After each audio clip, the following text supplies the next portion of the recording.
Puji Tuhan, kita ada di sesi yang ketiga. Saya percaya Tuhan terus memberkati kita. Ibadah pertama, ibadah kedua, ibadah ketiga juga Tuhan hadir. Dan saya percaya nanti sampai ibadah keempat Tuhan tetap hadir untuk memberkati setiap kita umatnya. Kita bersyukur hari ini kita datang beribadah kepada Tuhan. Kita melakukan firman Tuhan, kita menghormati dan kita menguduskan hari sabatnya Tuhan. Amin. Tuhan ditinggikan di tempat ini, saudara. Saya percaya setiap kita datang beribadah kepada Tuhan, pastilah kehidupan kita akan berubah, saudara. Setiap orang yang berjumpa dengan Tuhan Yesus lewat ibadah di tempat ini, saya percaya hidup kita tidak pernah sama lagi. Hidup kita akan diangkat oleh Tuhan, diberkati oleh Tuhan. Bahkan hidup kita akan dipulihkan oleh Tuhan. Bapak Ibu, khusus di bulan ini, maka yang menjadi tema gereja kita, ini bulan-bulan di mana kita akan mendengar tema kita itu penanaman gereja dan juga pertumbuhan gereja Tuhan. Saya percaya hari ini saya hanya fokus pada pertumbuhan gereja. Tuhan rindu memberikan pertumbuhan kepada kita, saudara. Tuhan gak mau kita hanya sampai di titik kita diselamatkan, kita diberkati. Itu otomatis, saudara. Alkitab berkata saat kita percaya dengan hati dan mengaku dengan mulut bahwa Yesus adalah Tuhan, maka Dia akan memberikan keselamatan kepada kita. Dan berkat Tuhan saya percaya kebajikan kemurahan belaka akan mengikuti kita sepanjang umur hidup kita. Kita gak mengejar berkat, tapi saya percaya saat kita datang kepada Tuhan, mencari dahulu kerajaan Allah dan kebenarannya, Alkitab berkata semuanya akan Tuhan tambahkan kepada kita. Kesehatan, berkat, pemulihan, itu semua Tuhan berikan kepada kita. Tuhan rindu memakai hidup kita. Tuhan mau kita bertumbuh sehingga saat kita bertumbuh, saat kita berbuah, maka hidup kita bukan hanya untuk kita lagi, tapi hidup kita akan memberkati banyak orang. Katakan amin, saudara. Kita belajar dari jemaat mula-mula yang ada di kitab Kisah Rasul, ya, Kisah Para Rasul pasal 2. Saya akan bacakan untuk kita dari 41 sampai ayat 47. Demikian firman Tuhan. Saudara bisa lihat di depan, ada slide-nya di depan. Cara hidup jemaat yang pertama. Orang-orang yang menerima perkataan itu memberi diri dibaptis, dan pada hari itu jumlah mereka bertambah kira-kira 3.000 jiwa.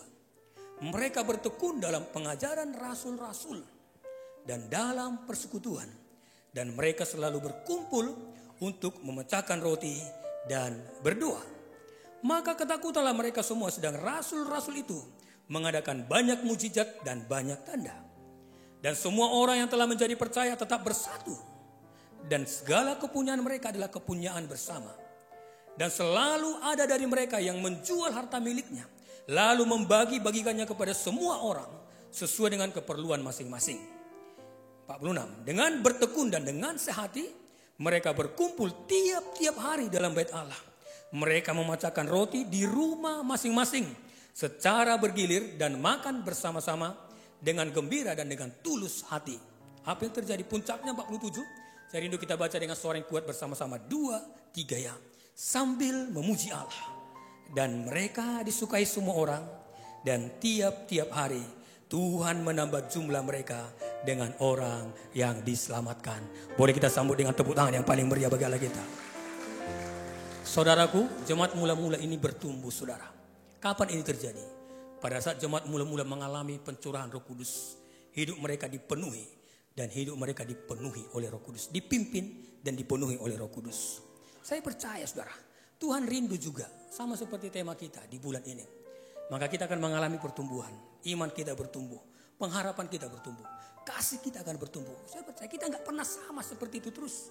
Tapi Tuhan rindu akan mengangkat kita, grafik kita akan naik, tidak pernah turun, menjadi kepala dan tidak pernah menjadi ekor. Itu janji Tuhan kepada setiap kita, anak-anak Tuhan di tempat ini. Saudaraku, kita belajar dari jemaat mula-mula. Maka jemaat ini saat mereka mengalami kepenuhan Roh Kudus, dipenuhi oleh Roh Kudus, maka lihat saudara, mereka mendengar firman Tuhan, saudara. Alkitab berkata mereka menerima semua firman Tuhan, perkataan yang diucapkan oleh Petrus pada waktu itu, saudara. Petrus berkhotbah dengan penuh kuasa, saudara. Awalnya Petrus ini takut ya. Dia agak ragu-ragu, makanya sampai Petrus menyangkal Tuhan ini sampai 3 kali, saudara. Tapi apa yang terjadi saat Petrus mengalami Pentakosta? Pentakosta itu momentum, momen bagi Petrus. Dia mengalami kebangkitan, saudara. Hidupnya berubah. Saya bisa katakan dia radikal. Dia siap, saudara. Ada keberanian yang ilahi yang ada pada Petrus sehingga dia menyampaikan firman Tuhan dengan tegas, saudara. Dia beritakan berita pertobatan, saudara. Dan semua orang percaya. Orang-orang yang mendengar pada waktu itu, mereka menerima perkataan itu. Salah satu kunci bagaimana supaya kita bertumbuh, saudaraku, gak cukup kita hanya sekedar datang beribadah. Ini udah bagus, tapi mari saat kita datang beribadah, setiap firman Tuhan yang kita dengar, biarlah kita terima semua dan masukkan dalam hati kita, dalam roh kita. Katakan amin, saudara. Firman Tuhan itu sanggup menyelamatkan jiwa kita. Firman Tuhan adalah pelita bagi kaki kita dan terang bagi jalan-jalan kita. Ada ribuan janji dalam firman Tuhan. Tapi ada juga nasihat-nasihat dan juga teguran-teguran yang ada dalam Alkitab, saudara. Biar pada siang hari ini, saat kita mendengar janji Tuhan, firman Tuhan di tempat ini, kita akan diberkati, kita akan dilindungi, kita aminkan, saudara. Tapi jangan lupa, saat firman Tuhan menegur kita, mungkin firman Tuhan akan menegur kesalahan kita, memperbaiki kelakuan kita. Alkitab mencatat itu. Mari kita terima semua. Karena itu salah satu syarat kita akan mengalami pertumbuhan. Hidup kita tidak pernah sama lagi. Tapi firman itu akan tertanam dalam hati kita. Dan firman itu akan berakar. Firman itu akan bertumbuh. Bahkan firman itu akan berbuah lebat dalam kehidupan kita. Katakan amin, saudara. Sehingga saat pencobaan itu datang, saudara ingat peristiwa bagaimana Tuhan Yesus di padang gurun. Setelah dia berpuasa 40 hari 40 malam. Maka datanglah mencobai Tuhan Yesus. Ya, sampai 3 kali Tuhan Yesus, jika engkau anak Allah, jadikanlah batu ini menjadi roti. Karena dia mencoba melihat Yesus sedang lapar. Tapi bagaimana Tuhan Yesus berhadapan dengan pencobaan. Pencoba pada waktu itu, iblis pada waktu itu. Yesus hanya berkata, ada tertulis. Ada tertulis, manusia tidak hanya hidup dari roti saja. Tapi setiap perkataan yang diucapkan, yang keluar dari mulut Allah. Saya percaya. Saat kita dipenuhi firman. Firman itu bukan hanya sekedar lewat saja, saudara. Bukan hanya sekedar dengar. Tapi kita mendengar, merenungkan, dan melakukan firman Tuhan. Saya percaya firman itu akan berkuasa. Sehingga setiap kali datang pencobaan, kita enggak kalah. Tapi kita akan menang atas pencobaan. Kenapa? Firman Tuhan berakar, bertumbuh, berbuah dalam hidup kita. Tepuk tangan yang paling mulia bagi Allah kita. Amin. Itu luar biasa, saudara. Jadi jangan pernah pilih-pilih firman Tuhan, saudara. Jika firman itu menegur kita, kamu harus mengampuni, lepaskan pengampunan. Kamu harus bawa persembahan.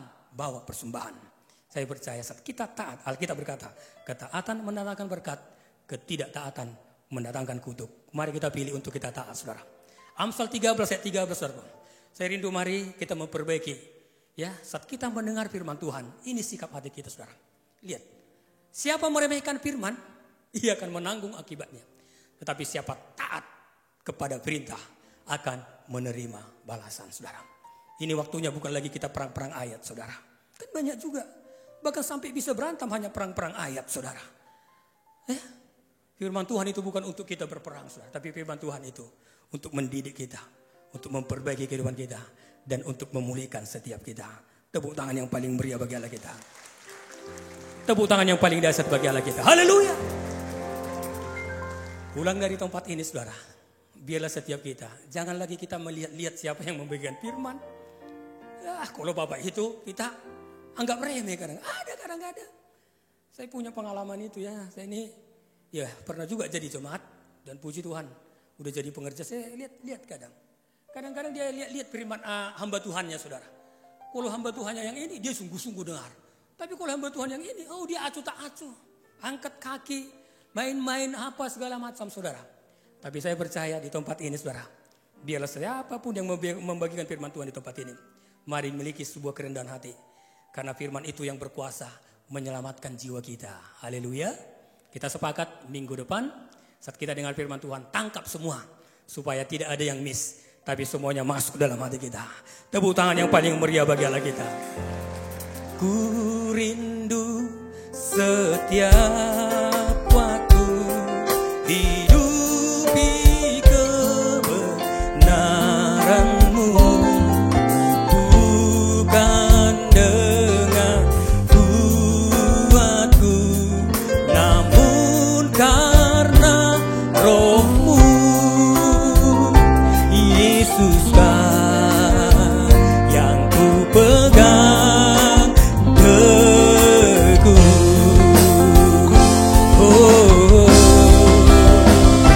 Engkaulah Tuhan, Engkaulah Raja, berdaulat atas hidupku, ku berserah penuh. Saya tahu kita kita butuh perjuangan untuk melakukan firman Tuhan. Tapi ada kabar baik, saat kita punya kerinduan, maka Roh Kudus akan memampukan kita.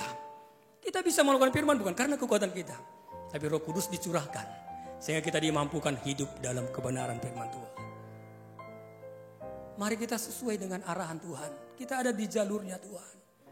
Jangan menyimpang ke kanan dan ke kiri. Jaminan firman Tuhan orang yang mendengar dan melakukan firman Tuhan. Jangan lupa memperkatakan kitab Taurat ini, tetapi renungkanlah itu siang dan malam, sehingga kita bertindak hati-hati. Sehingga perjalanan kita, ini perjalanan panjang saudara. Setahun, 2 tahun, di depan kita masih panjang perjalanan kita. Tapi ada jaminan yang Tuhan berikan kepada kita. Saat kita sungguh-sungguh menghormati firman Tuhan, melakukan firman Tuhan, maka perjalanan kita akan berhasil. Katakan berhasil. Bahkan tidak hanya berhasil, ada bonus. Kita juga akan beruntung saudara. Ini luar biasa. Orang dunia bisa aja berhasil mungkin. Kerja keras, disiplin, bisa berhasil. Tapi keberuntungan belum tentu dia dapat. Tapi anak-anak Tuhan berkat satu paket saudara. Keberhasilan, keberuntungan itu Tuhan berikan kepada kita anak-anak Tuhan yang sungguh-sungguh menghormati dan menghargai semua firman Tuhan dalam hidup kita. Ini waktunya bagi kita saudara. Yang berikutnya, bagaimana jemaat ini bertumbuh saudara, jemaat mula-mula ini saudara. Ini luar biasa karena waktu kita memang agak sedikit sempit. Saya akan baca ayat 42, lihat. Jemaat mula-mula juga mereka bertekun dalam pengajaran rasul-rasul, lihat. Bukan hanya sekedar mendengar firman Tuhan, tapi mereka juga mau belajar. Jadi ada harga yang dibayar di situ, yang namanya belajar butuh apa namanya? Ada proses yang kita harus jalani. Harus bayar harga yang namanya belajar. Jadi kalau kita nggak belajar nggak mungkin naik tingkat, ya kan? Anak-anak kita dari SD bisa ke SMP karena mereka belajar selama 6 tahun di SD. 3 tahun di SMP mereka belajar naik terus. Saya percaya anak-anak Tuhan juga. Saat kita mau belajar dan belajar terus nggak cepat merasa puas, saya percaya. Maka promosi demi promosi akan Tuhan berikan bagi kita. Amin. Tepuk tangan yang paling meriah bagi Allah kita. Bila perlu saudara, firman Tuhan yang hari ini saudara catat, ulangi lagi, diulang lagi. Saya percaya ada rahasia-rahasia firman Tuhan yang luar biasa saudara. Firman Tuhan itu akan berbicara kepada kita. Jadi harus ada ketekunan. Jangan bolong-bolong. Kalau ada di sini misalnya belajar kehidupan orientasi melayani, saya sarankan ikuti. Ya, ikut, saya percaya kita akan semakin mengenal Tuhan saudara. Alkitab berkata orang yang mengenal Tuhan pada saat datang pencobaan, datang masalah, maka orang yang mengenal Tuhan mereka akan kuat dan berdiri tegak di hadapan Tuhan saudara. Iya. Kadang-kadang karena kita kurang mengenal Tuhan saudara, itu yang membuat kita kadang-kadang gampang lemah. Tapi saat orang mengenal Tuhan, saat kita belajar sungguh-sungguh, saya percaya maka kita akan kuat saat menghadapi badai pergumulan apapun. Kita akan berdiri tegak saudara. Kenapa? Pengenalan akan Tuhan itu akan memberikan kekuatan dalam kehidupan kita. Itu dimulai saat kita mau memberi diri kita untuk belajar dan belajar. Beritahu kanan kirinya, belajar Bapak Ibu, ya. Amin. Dan saya percaya orang yang belajar, orang yang belajar makin terpelajar saudara. Ilmunya dapat saudaraku, makin berisi saudara. Iya kan? Iya. Orang yang belajar makin berisi, makin mengerti. Dan saya percaya sama seperti padi, makin berisi, padi itu makin menunduk saudara. Jadi orang yang belajar, saya percaya dijauhkanlah kesombongan. Karena kita tahu kita dapat juga karena kasih karunia Tuhan saudara. Iya kan? Biasanya orang yang belajar itu lebih lebih betul-betul berhikmat, lebih soft, lebih sederhana hidupnya. Tapi maaf, orang yang tidak mau belajar, kadang-kadang bisa kita sombong, bisa merasa kita tahu, padahal belum tentu tahu kita. Tapi saat kita belajar, saya percaya orang yang belajar, saya percaya hidup kita akan semakin rendah hati dan rendah hati. Katakan amin. Dan saat kita memiliki kerendahan hati, kesanlah Tuhan perintahkan berkat, kebahagiaan, kekayaan Tuhan akan berikan kepada orang-orang yang memiliki kerendahan hati. Jemaat mula-mula tidak hanya bertekun dalam pengajaran rasul-rasul, tapi mereka juga bertekun dalam persekutuan. Katakan, bertekun dalam persekutuan. Bapak, Ibu, Saudara, saya mau katakan, kita tidak bisa bertumbuh hanya sendiri. Kalau kita hanya sendiri, gak bisa bertumbuh. Kita butuh teman-teman saudara. Kita butuh yang namanya persekutuan, komunitas. Ini persekutuan ibadah raya. Kita ada di tempat ini. Tapi saya percaya ini karena ini rame, belum tentu mengenal satu dengan yang lain.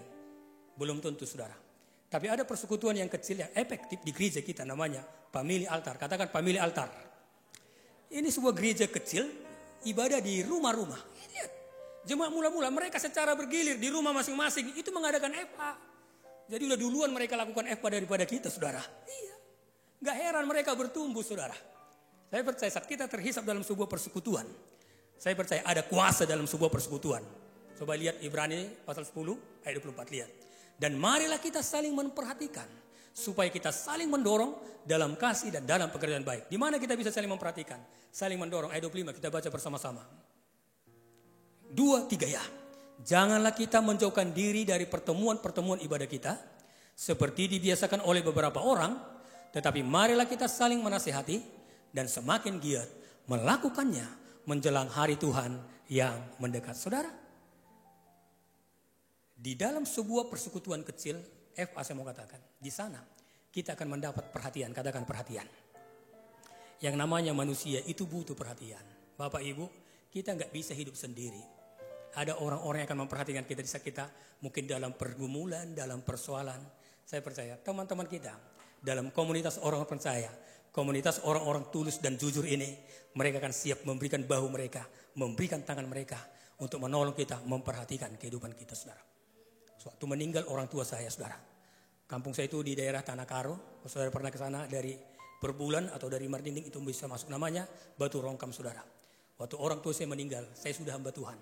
Saya sudah pendeta, tapi saya juga merasa sangat kehilangan, ditinggalkan orang tua yang sangat saya kasihi. Terus terang, saya sedih. Tapi puji Tuhan pada waktu itu, waktu orang tua saya meninggal, teman-teman saya itu datang. Dari Medan 3 mobil, Kabanjahe 2 mobil, dari Kota Cani ada datang 2 mobil, saudara. Saudaraku, mereka datang untuk melihat saya yang lagi berduka pada waktu itu. Apa yang terjadi waktu saya masih melihat mereka, belum bicara. Saudaraku, hati saya terhiburkan, saudara. Dalam hati saya berpikir gini, ternyata banyak teman-teman yang memperhatikan. Bukan hanya sekedar ngomong doang, tapi saat kita dalam keadaan sedih, dalam pergumulan, disitulah komunitas orang-orang percaya, ya itu datang dengan ketulusan untuk memperhatikan kita. Sehingga pada waktu itu saya kembali dikuatkan oleh Tuhan. Siang hari ini Bapak Ibu saya kasih dalam nama Tuhan Yesus, siapapun kita, jangan pernah kita merasa bisa sendiri. Hati-hati, saudara. Alkitab mengingatkan kita 1 Korintus 10 ayat 12, saudara.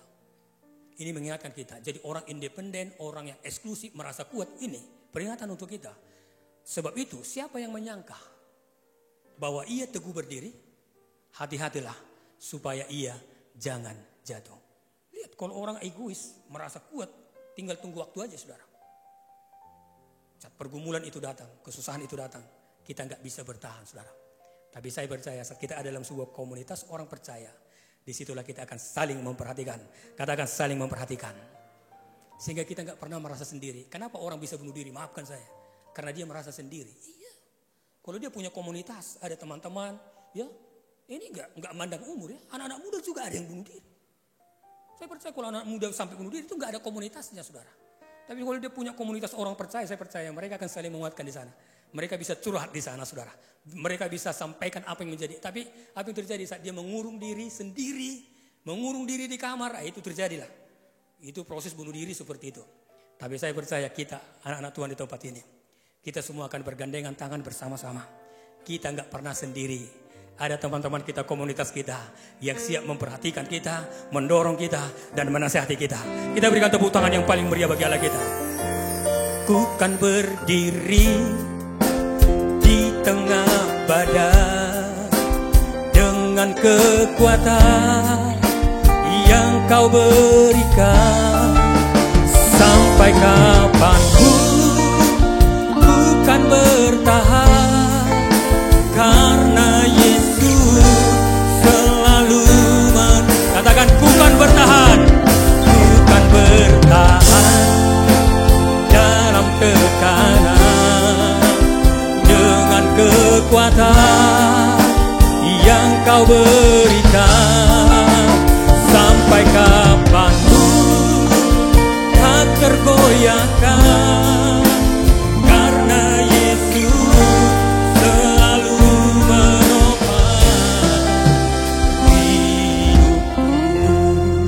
Tuhan pasti akan menolong kita. Tapi jangan lupa, teman-teman kita seiman juga, jangan pernah anggap remeh. Jangan pernah menganggap mereka enggak ada, saudara. Mereka Tuhan tempatkan di sekeliling kita untuk juga memberikan pertolongan kepada kita, memperhatikan kita, mendorong kita. Enggak selamanya kita percaya diri, tapi ada teman-teman memberikan dorongan. Kamu bisa, kamu mampu, bangkit lagi. Iya, dan dia akan bangkit oleh dorongan kita, motivasi daripada kita. Saudaraku, di dalam komunitas itu kita dapatkan. Di luar ini belum tentu. Di luar sana seolah-olah mendorong kita, tapi mendorong kita untuk jatuh, saudara. Iya, hati-hati. Tapi dalam persekutuan komunitas orang percaya, ini orang-orang yang tulus, orang-orang yang jujur, yang dipenuhi oleh Roh Kudus. Saya yakin itu, saudara. Kita pastikan dalam gereja ini semua orang-orang tulus, orang jujur. Jangan lain di bibir, lain di hati. Jangan sampai seperti orang dunia. Percumanya itu gereja di sana. Memang bahasa rohnya melebet-lebet, tapi memang kelakuannya juga.